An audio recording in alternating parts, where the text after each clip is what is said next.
made, did you make them again? All the lies that you told, did you believe in them? All the things that we wished they never came true. All the promises made were broken by you. All the choices you made, did you make them again? Quer dizer então que você quer aprender inglês e você já cansou, né? Não tem problema, vai continuar cansado. Senta aí. Aqui é pra ser descontraído mesmo, de verdade. A gente vai conversar, tá? E aí eu vou te apresentar alguns esquemas, algumas coisas que você pode agregar na sua vida quando estiver tentando falar inglês, tentando se comunicar. Vou dar só as dicas quentes. Eu não vou te dar uma aula. Aula é aula, curso é curso, método é método. Isso aqui é isso aqui. Esse canal é pra você se integrar na mentalidade do que seria conversar no dia a dia em inglês, tá? E aqui eu vou deixar disponível para você all the sentences that I've used in the past to get through life, you know, to make new friends, to get hired, to get new jobs, and everything will be subtitled with translation. And I trust that you will be responsible for your own learning in this channel. So make sure that whenever you don't understand something, pause the video, and then see the translation. But most importantly, listen to the words I say and try to fit them with the words that are subtitled in English, okay? In this channel, I will try my best to speak naturally, how I would speak with anyone. Because in the book, everything is very perfect. But real life is not perfect. English is actually dirty, just like Portuguese. So we don't say things perfectly, and even when I'm with my friends, I'm actually very lazy to speak perfectly. So I make sure that I just relax and I speak it out, you know? Então, só para deixar muito claro como isso vai funcionar, é assim, tá bom? Eu vou contar algumas histórias, vou dizer quem falou o que eu respondi, expressões que eu desenvolvi para expressar o que eu queria, mentalidades que eu desenvolvi para conseguir o que eu queria também. E é isso. Falando dessa coisa de falar naturalmente, eu vou trazer para vocês como exemplo um vídeo, já para te dar uma dica de como entender melhor essas palavras, essas frases que parece que não faz sentido nenhum. Você está estudando inglês há faz tempo, talvez. Por que mesmo as pessoas que estudam inglês não conseguem entender, às vezes, o que é dito? Eu vou explicar. E eu vou dar uma dica de como você pode começar a desenvolver o seu ouvido para captar essas coisas se você colocar essa dica em prática. Presta atenção na forma como está sendo pronunciadas essas palavras. Olha isso aqui. I turned 8 yesterday, Griffmaster. Jagger, how old are you? I'm 5. Monkey and Jagger, you guys should be friends. You both have the same cat hat. I am friends with... You guys both have the same cat hat. Não foi assim que ele falou. Ele falou assim, you guys both have the same cat hat. Cat hat. Cat hat. Ele engoliu o T do final das frases. Então, cat hat. Isso é como a gente fala. Vamos ouvir novamente. I turned 8 yesterday, Griffmaster. Jagger, how old are you? I'm 5. Monkey and Jagger, you guys should be friends. You both have the same cat hat. I am friends with him. Awesome. Do you guys want to have a math competition? Yes. I'm Oh. not really good at math. I'm not really good at math. Mas não foi assim que ele falou. Ele falou assim, ó. I'm not really good at math. At math. Ele engoliu esse T. Como criança, ele já sabe fazer isso. Depois eu vou falar o porquê que eu sou contra você pensar na mentalidade de aprender inglês como criança. Gente, é óbvio. Uma criança leva tanto tempo para falar inglês e você não quer tomar todo esse tempo, tá? Você já é adulto, você vai usar o seu raciocínio de adulto para acelerar esse processo. Mas ele falou, I'm not really. Enfim, esses T's das palavras no final delas, elas saem. Então você fala, I'm not really good at math. Não, I'm not really good at math. Esses T's e D's que são seguidos de vogais, a gente também junta na palavra só. Então, good at math. Good at math. Entendeu? Se você fizer isso em todas as vezes que tiver um T no final da frase, você vai entender, vai começar a entender muito mais algumas coisas que você não entendia antes, porque esse T vai desaparecer, mas você sabe que ele tá ali, tá? Essa é uma dica. Outra dica que eu tenho pra te dar, uma dica prática, tá? Já começou a entender o alfabeto? Do you know the alphabet? Do you know how to pronounce all the letters? That will be something important for you to do. Even if you think you know, do it again. Go and practice, and I'll tell you why. So basicamente é o seguinte, muitas palavras, eu descobri isso na prática, tá? Muitas palavras, às vezes, quando você está aprendendo e você vai passar vergonha, se acostume a passar vergonha enquanto você aprende, tá? Ninguém está livre de passar vergonha falando uma palavra errada. Pode se acostumar com isso, vai acontecer. Mas enquanto isso, ao invés de você ficar se preocupando como é que se fala essa palavra que eu não sei, e aí eu não quero ir lá no Google Translate, deveria ir, mas eu tô no momento que eu tenho que ler alguma coisa, eu não sei como se fala. Todo mundo passa por isso. Como é que eu falo essa palavra, meu Deus? Tá, vamos facilitar um pouco as coisas. Tem duas situações que impedem que você fale a palavra corretamente. Uma palavra que você não conhece e ela parece bem confusa e bem complexa.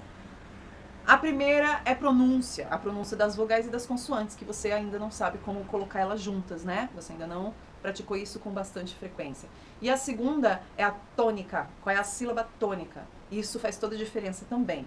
Mas digamos que você não tem como acessar essas informações no momento que você mais precisa. Você vai passar vergonha. Agora você tem que escolher a sua dor. Você prefere passar uma vergonha 100% ou prefere passar uma vergonha mais ou menos, próximo de acertar a pronúncia correta? Vou colocar aqui para você apontar o dedo. Vergonha 100% ou uma vergonha mais ou menos que é quase passando de ano ali? O que você prefere? Caiu meu brinco! Tô me desmontando aqui. Gente, se eu fosse vocês, eu escolheria passar um pouquinho só de vergonha ao invés de 100%. Como é que você minimiza suas chances de errar uma pronúncia que você não conhece de uma palavra? Eu vou te dar essa dica. Você vai aprender o alfabeto primeiro. Então você pega aí o alfabeto, que eu vou colocar até uma diquinha aqui, ó. Clica ali numa aba extra, vai. Clica. Pega ali, clica com o direito e põe assim, abrindo uma nova aba e vai estudar depois. Você vai repetir essas letras até cansar, até lembrar elas para sempre, todo sempre. Você achava que aprender inglês não ia ter trabalho, gente? Tô aqui me divertindo, mas eu preciso aprender? Sim, eu continuo estudando. Eu tô há 22 anos estudando inglês e praticando. E vocês estão pensando que não vão fazer nada. Mas vai nem que seja na base da... Mas vai lá e vai treinar o alfabeto, gente. E eu vou te dizer o porquê que é importante. Não é só pra te encher o saco, pra que você pense assim, ah, meu Deus, tem que fazer agora desde o início o alfabeto. Não. Imagina essa palavra aqui, ó. Você, que principalmente pode ser alguém do meu nicho, né? Alguém que está lidando com empresariado, alguém que está lidando com business. Você, essa palavra, você tem que saber falar, tá? E agora? Você vai ali fechar um negócio com alguém sem saber falar essa palavra? Não, você vai aprender a falar essa palavra mesmo sem saber. Então é o seguinte, a dica aqui é que você corte as vogais. Mas você vai ter que saber as consoantes e você vai ter que pronunciar essas consoantes muito bem, só que de um ritmo bacana. Então olha só, nessa palavra aqui a gente tem EN.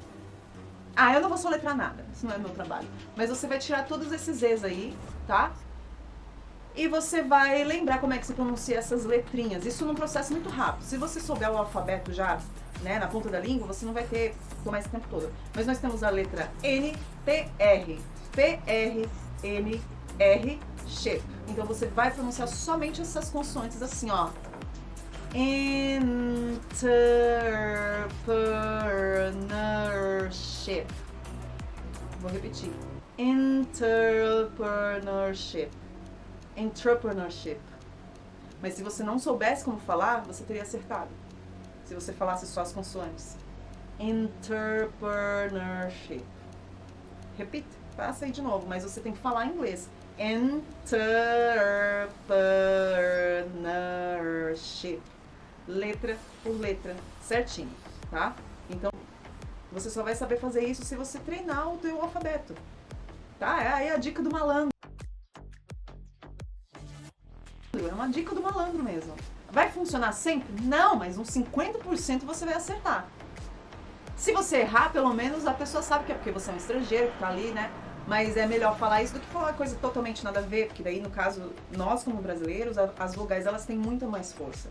Então isso acaba atrapalhando um pouquinho no inglês. No inglês, a vogal ela tem um pouco menos influência. Tem sua influência? Tem. Mas se você não pronunciá-la, a chance de acertar é uns 80%. Vai testar.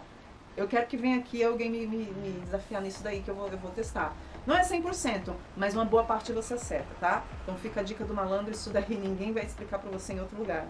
Me agradeça depois. Uma outra coisa que eu queria falar É uma curiosidade, né, que eu descobri quando eu tava lá fora também, que geralmente quando você vai se apresentar para as pessoas, ou as pessoas se apresentam para você, eu descobri uma coisa muito curiosa que hoje em dia eu dou risada até hoje. Quando alguém te pergunta de onde você é, where are you from? Where are you from? You say, I'm from Brazil, right? Or you could say, I'm Brazilian. I'm Brazilian. Porque você nasceu no Brasil, você é brasileiro, certo? Se você nasceu na Espanha, você é espanhol. Se você nasceu na Itália, você é italiano. Não é isso? Se seus pais são misturados alemão com italiano, mas você nasceu no Brasil, você é brasileiro, não é mesmo? Lá fora, eu percebi que o pessoal faz essa diferença. Eles falam que I'm half Japanese, half German. Eles não falam exatamente onde eles nasceram, eles falam que eu sou metade essa nacionalidade, metade aquela, porque meus pais são isso. E aí eu fico assim, tá, mas where are you from? Where were you born? Ah, I was born in... E aí eles falam a cidade ou o país, né? Mas eu achei muito engraçado que toda vez que eu perguntava where are you from, eu ouvia muito esse tipo de resposta de volta. Ah, you know, I'm half Swedish and half French. Eu tenho uma amiga, inclusive, eu até hoje não sei onde ela nasceu, pra falar bem a verdade. Porque a família dela é muito misturada. Toda vez que alguém perguntava alguma coisa, ela começava com a história. Well, my mom is from France and my dad is from outro país ali. E aí eu ficava assim, gente, mas não era só falar onde ela nasceu?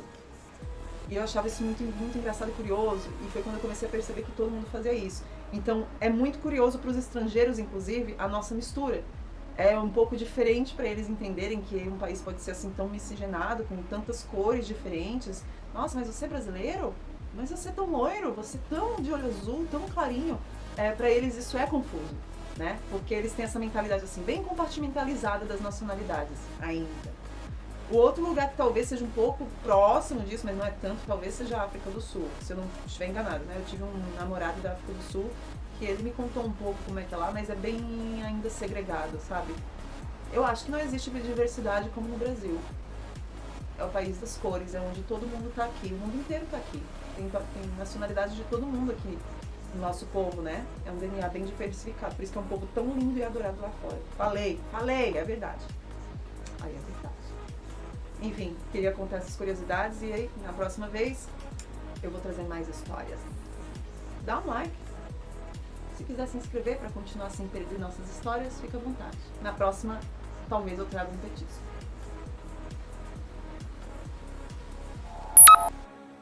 Well, it's been quite a while. So much has changed.